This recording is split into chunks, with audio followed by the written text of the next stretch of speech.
3道还是竞技模式。这个有没有保固的问题啊？其实有，有，对，还好我们车牌帮你贴起来。是，谢谢夏伟哥。油耗好不好？油耗抓一下头，任级很大啦。你换算成有一些车厂5000保养一次，然后你问他保养多少钱，你说2000多，哇，怎么那么便宜？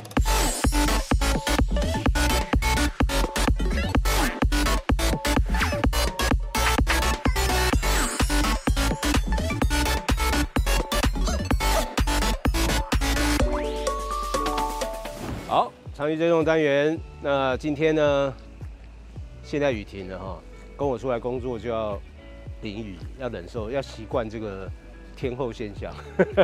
好，我们介绍第一台车啊，这个是 Škoda 的 Kodiaq， 来，你好，你贵姓啊？夏伟哥你好，我姓叶。叶先哈，是这个是1.5，对，在1.5的前驱，对，前驱。几年的？这还是21年的，几月？4月所以两年了，差不多。跑对，多少公里？现在是2万1，1年1万。对，保养几次？我目前保养2次。它保养不用钱嘛？对，前面3次保养不用钱。所以你也不知道价钱。其实交给我有带工单，上面有价钱吗？有，我有跟原厂要，只是原厂免费就对了。对，好，3次不用钱，3次不用钱，就是1万一次，1万5一次。只是我是提早保养，因因为第一次那时候保养是6000公里，那时候比较少开。对，然后第二次是刚好在5月2号，我去竹北厂保养，对，刚好保养就有拿工单这样子，2次都不用钱，2次都不用钱，但是第二次我有加一些自费的项目这样子，对，但原则上是不用钱的。那你跑2万多，对，2万1，油耗好不好？坦白讲，我觉得不错。多少1公里？因为原厂其实公布是14，但其实我的话是市区高速55，但我这样跑起来差不多12，差一点点而已。对，如果是纯市区的话，可以到9跟10。也可能是因为我这台车有改所谓的外挂晶片，然后加油是用98，我有发现98的油是真的比较省，而且涡轮增压车最好还是98啦，对，很有感，包含油门的犀利程度。不要为了省那1、2块钱加95或92，然后加300块。这台车多少钱？这台车那时候牌价是136.9，你买多少？折扣1万而已。对，因为缺车嘛。对，因为现在市场多久？半年。等半年，对，包含像现在2023年新款的也都是1.5会比较快到，1.5比较快到。对，像2.0还是 RS， 那可能都是等1年以上。等1年以上。对。好，那对这台车满意吗？我非常满意。优点是什么？因为优点的话，我先讲我前一台车，我前一台车是 Camry 5.5代。对，那因为我是从日系车到欧洲车，那其实问我感想，我觉得先讲第一个，底盘的安全性、扎实性就差很多。那第二个是，其实这台车外观的部分，我就点缀一点点，用黑色套件。对，所以我这台车是黑蓝配。可你有改轮圈诶？铝圈我是用车，我是改 Brembo 的 DL1 大6卡钳。这个多少钱？1本。1本。好，那个轮圈呢？轮圈其实是国造悬压2万4，1/4本。对。那改的部分，刚刚还有讲外挂晶片，它是可以手机透过 App 看你要用什么模式，原厂。还是说你要用经济模式，3道还是竞技模式？这个有没有保固的问题啊？其实有。好，对，还好我们车牌帮你贴起来。是，谢谢夏伟哥。那你改那个晶片花多少钱？2万。2万。对，2万。你觉得值不值得投资？我觉得非常值得投资。比跟刹车比，刹车1本呢？我觉得刹车更值得投资。真的？以前嘉伟哥，我坦白讲。我在没有看嘉伟哥节目的时候，我觉得改卡钳这个东西就外观而言好像还好，但是当你一旦改完之后，你就回不去了。你这个有浮动碟哦？对，我前后浮动碟。难怪要1本。对，然后再来第二个部分，就是因为这台是1.5，它因为这台车搭载是2.1 Evo 引擎，然后变速箱是 DQ381。那其实，在这么重的车子的状况下，可以跑出这么好的油耗，我觉得是值得称赞的。对，然后再加上因为我本身这台是5+2。虽然它是5+2，但我后面2个的座椅我都会把它弄下去，所以后面的空间是非常大。这部分的话，我觉得是可以。有没有缺点啊？缺点的部分有，像这台车它有一个共同的通病，就是我们叫做 Travel Assist 异常。那刚好就是在5月2号的时候，我有回原厂去做保养，刚好他们原厂刚好在5月1号有释出新的软体件，可以更新 Travel Assist 的前镜头。那更新完之后就不会有问题。你这个有到 Level 2吗？没有居中，有 ACC。有 ACC 全速域，没有全速域，30以上，有盲点，所以半套1.5啦，对，1.5啦，对，可以升级到2.0嘛？其实可以，因为像我们在新竹有一家改装厂，也是车友，就是专门改 Škoda 的，可以去升级我们所谓的 ACC 车道居中也可以，对，也可以，只是相对来讲就是会破保，对，这个会破保，会破保 OK 只要有改电子元件，通常都会破保。好，还有吗？再来。对，那缺点第二个部分是它的车机，我相信应该我们看我们车友群蛮多车友遇到，就是比如说像前几天天气比较热，在天气热的状况下，车机很容易死机，太热了。对，会宕机。那我有反馈给原厂，那原厂的回复是，那到时候他们原厂会释出所谓的软体件，到时候再更新，应该会一并就把这东西处理好。你们有人把车机废掉了吗？车友换安卓机啊？没有基本没有，没有，基本上就是它就很少看到。因为它毕竟里面还有一些联通的功能嘛。对，然后再来这台车其实就有无线 CarPlay， 对，还有 Auto Hold 等等功能，其实相对来讲，以这个价位来讲，有这些配备，我觉得非常的足。OK， 不过折价好像少了一点，很少，包含到现在都很少。不过相对你原厂折价少，新车折价少，你中古车就保值就好啊。对，而且在其实市场需求以 Škoda 来讲 ，Kodiaq 算是蛮热卖的一台5+2的车子。对，他们标榜是卖最好的5+2，那我相信一定也这样，因为我自己身为车主，我对这台就只有满意2个字。对，到现在，很多人都讲说，因为像我在买这台车之前，其实有考虑 CR-V， 很多人想说，你为什么不买 CR-V？ 那个省税，然后又比这台车便宜。但是真的，一旦开过欧洲车之后，就回不去。然后再来，我觉得买车是要让自己享受，而不是为了卖车而买车。说得很好哦。对，先不论这台车的价值，我觉得重点是，当你坐上车、握住方向盘，你那一瞬间是快乐的，那我觉得这样就足够了。买的车要不会自己买嘛？对，现在每个来受访的人都可以来当车评，我可以退休了，我真的可以退休。好了，谢谢你接受访问，谢谢嘉伟哥，谢谢嘉伟哥。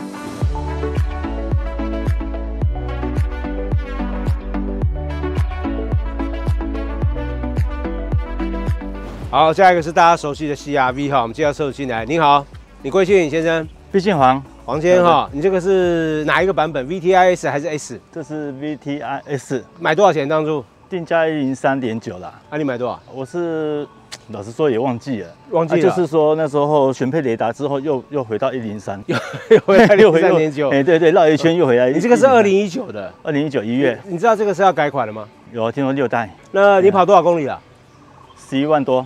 3年1年跑3万4万，去年6月就满10万了。哇，那你去年到现在12个月才跑大1万而已。11万多，引擎变速箱有发生过问题吗？没有。没有，本田你看双田都这样子啊，就不会有问题。油耗好不好？油耗抓一下头，刃距很大啦，刃距很大，因为它最低可以到6，最高可以到20，开5个小时，然后全程不开冷气。不开冷气，然后高速公路也是开外侧车道开90，才有办法达到20。对 ，OK， 你保养这样11万公里保养很多次嘞。对呀，几次很难算的啦。很难算，保养一次多少钱啊？含机油大概3000多。OK， 那原厂就用他们的3000多，外厂我自己买机油4公升1000多块，1000多再加那个400块的公资加油芯，就不到2000。对，这台车啊，在刚签没多久，我在踩那个。就是中转速到高转速，就从4000多到6000多转的时候，每踩10次就有5次的那个像铁链在地上拖的声音，咔，每重踩1次就几乎都有。后来我换了2种机油，喝了第2种才不会有。什么牌子的机油啊？日本的太阳牌。日本的太阳牌，大家 Google 一下哈。日本太阳牌最早是很多车友都一直在推荐那个什么汉叉叉，什么？就是我们这边不要讲全部啦，不要讲全名，没关系啊，我们这边讲全部没关系啊。是啊，我们的车友这个车友很厉害呢，尤其这个本田很多混的人很多呢，我怕会被泡，因为混太多了，对啊，因为我没有混啊，对啊，你这个是你第一台本田吗？我以前有过，也是 CR-V 第1代，那台车经典呢，对，那时候进口的呢。对，但是就说空间都就是中间走道还可以跨过去。其实以前车辆的设计啊，不见得比现在差。现在要配备，要什么饰板，然后皮，然后中控台变成那个样子，数位化。以前哪有那些东西啊？对不对？我以前买过，我没有买过1代，我买过2代CR-V，那时候已经国产了，那它是南洋的时代的时候，后面还是一个备胎。1代、2代其实差异没有很大，好像是4代开始2.4的吧，然后现在你这个变1.5T 嘛，地球梦引擎嘛，对，对不对？这个涡轮增压，你对引擎性能满意吗？会动就好了。因为老实说，我真的不知道，人家说买引擎送车壳，我真的感觉不出它的引擎好在哪里。排气量很小，你踩起来还会动就好了嘛，对不对？是没有错。省税金呢？对啊，人家说是可以扒车，我觉得。你跟得上就好了，看得到你的车尾灯就算很厉害了。OK， 对对对，哎呀，还蛮你跟你对话蛮有趣的。不是真的啊，在这路上你这样子跑来跑去，很多人说可以扒过很多车，我觉得我打挂了20档，然后踩到底了。还是看望尘莫及啊！我马上开车还是要慢一点了。没有错了，没有错了。OK， 那是清晨的时候啦。好，谢谢你啊，谢谢你接受访问，谢谢，谢谢。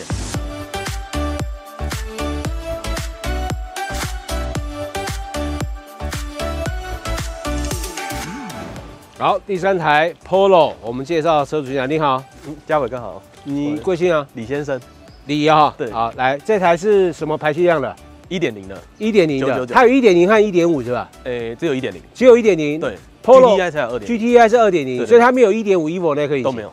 这个它有几个等级？1.0有几个？它有 Beats 版，然后 Life， 然后 Comfort Line， 还有一个最阳春的接单引进的，对，然后是阳，所以你是中间那个，对，多少钱？我是买4成车，然后它新车价是80.9万，然后我买，因为我是2020年买的，然后我是买2019年的，它是折14万，所以我买66点。你交车的时候已经几公里了？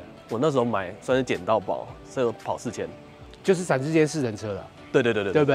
然后你现在跑多少？我现在跑8万1。哦，你开很多呢。对，8万1，保养几次了？我保养5次，它1万5一次，1万5一次，一次多少钱？要看有3单还是没有3单。没3单呢？如果没3单，大概要8000。有3单呢？有3单的话，因为我通常是清洁剂呀，然后冷气滤网先砍掉，所以大概3000多。你看你不3单8000，看它1万5保养一次，有些车是5000保养一次，你1万5除以3，一次2000多块，不到3000块，对不对？你换算成有一些车厂5000保养一次，然后你问他保养多少钱？你说2000多，哇，怎么那么便宜？但是你是1万5保养，是要乘以3呢，对不对？对，实际上所以其实它保养费很便宜。其实它保养费不贵。好，那油耗好不好？我觉得非常好。1公升跑多少？平均的话大概是17。哦，那其实还不错啊。17的话其实还不错啊。你这个跑了那么多里程，有没有碰到什么问题？没有完全没有，都没有，就正常保养，没有任何的故障，都没有。你喜欢这台车对不对？很喜欢这台车，因为是我第1台车。优点是什么？第一个部分是它的外形啊，就是如果跟 Toyota 比的话，我自己是比较喜欢它的这种 LED 灯，看起来比较有。Toyota 可以跟它比就亚律斯，亚律斯你这个买一台亚律斯买1台半的啊，还有什么？再来就是我觉得那时候买其实是因为颜色啦，就是它很像保时捷的水泥灰。哦，对，水泥灰再浅一点，然后再来就是它操控性真的很好，因为这是我第1台车，我有开过，因为我爸有一台10年的170，然后我觉得这2台比的话，这一台我觉得就是赢它非常多。你不能这样讲，你这轴距那么短，你爸的车轴距那么长，对不对？就是这样。在高速公路我开那个车我都很害怕，但是开这个我就觉得它很灵活，开山路也很灵活。 OK， 好，再来就是我觉得它的车价 CP 值很高，就是我是不知道为什么台湾会卖不好，但是我觉得它的车价是真的应该要有销量才对，因为台湾人买车看空间对，看级距，大家会觉得这个级距80几万，我再贴一点可以买 Focus 了，我再贴一点点钱可以买入门的 CR-V RAV4 了，可以买入门的了，那大家会这样想。好，再来这有没有缺点？有，就是变速箱，就是我可能要从地下室开上来的时候，2、3档，就每一次都是在2、3档，它有点像是乳型一样，然后觉得说它好像不动了，然后我再踩油门下去，它可能没有反应。我又再踩第2次，它可能就爆冲了，然后这是冷车的时候，对不对？对啊，变速箱还没热，每一次都是这样子。DSG 的特性，DSG 都这样嘛。再来。然后第2个就是它 Apple CarPlay 有时候会故障，它是无线的吗？不是有线的，有线的。它可能天气太热，它就会跳出来，就没有了。只有天气热才会啊。手机那个时候很烫，对不对？其实也还好，因为我为了这个我还换一只新手机。还是一样，对，所以是主机的问题，对，所以线我都买新的，都还是一样。下一个，第3个就是我的后尾箱之前有公差，然后会导致我后面有点异音啊，有去回原厂调整吗？有，后来他帮我调好，这个调一下那个橡皮就好了。对不对？所以基本上你对这台车应该很满意嘛，看你聊得那么开心，对不对？蛮满意的。OK， 好，谢谢你啊，谢谢你接受访问，谢谢。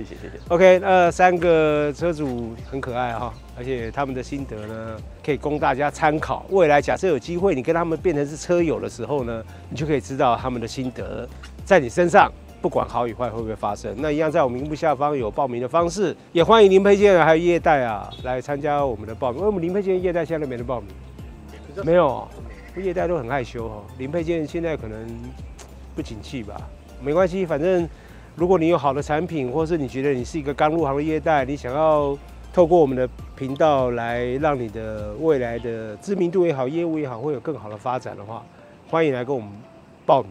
我们是免费的，我们不会赚业代的钱的哈。好，我们下次再见。